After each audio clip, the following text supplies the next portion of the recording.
On Monday, when asked why care home deaths had been so high, the Prime Minister said, and I quote, "Too many care homes didn't really follow the procedures in the way that they could have." That's caused huge offence to frontline care workers. It's now been 48 hours. Will the Prime Minister apologise to care workers?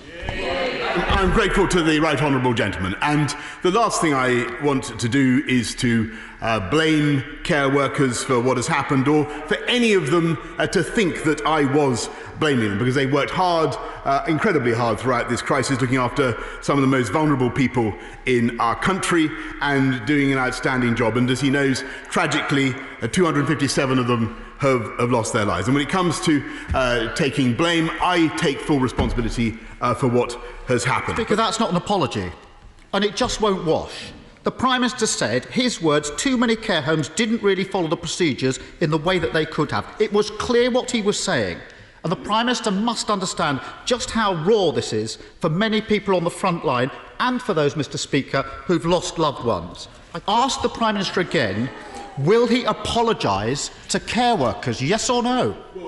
Speaker, he keeps saying that I blamed or tried to blame care workers, and that is simply not the case. The reality is that we now know things about the way a coronavirus is passed from person to person without symptoms that we just didn't know. And perhaps he did know that it was being transmitted asymptomatically. I didn't hear it at the time. Perhaps in hindsight would like to tell us whether he knew that it was being transmitted asymptomatically. Of course it was necessary to change our procedures. The Prime Minister continues to insult those on the front line by not taking these issues seriously.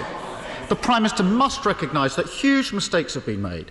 2 months ago, at PMQs, I highlighted the weakness of early guidance on care homes. The Prime Minister, typically flippant, simply said it's not true. There were repeated warnings from the care sector, repeated delays in providing protective equipment. This wasn't hindsight. They were raised here day in, day out, week in, week out. It wasn't hindsight, it was real time for the front line. Will the Prime Minister simply accept that his government was just too slow to act on care homes? Full stop.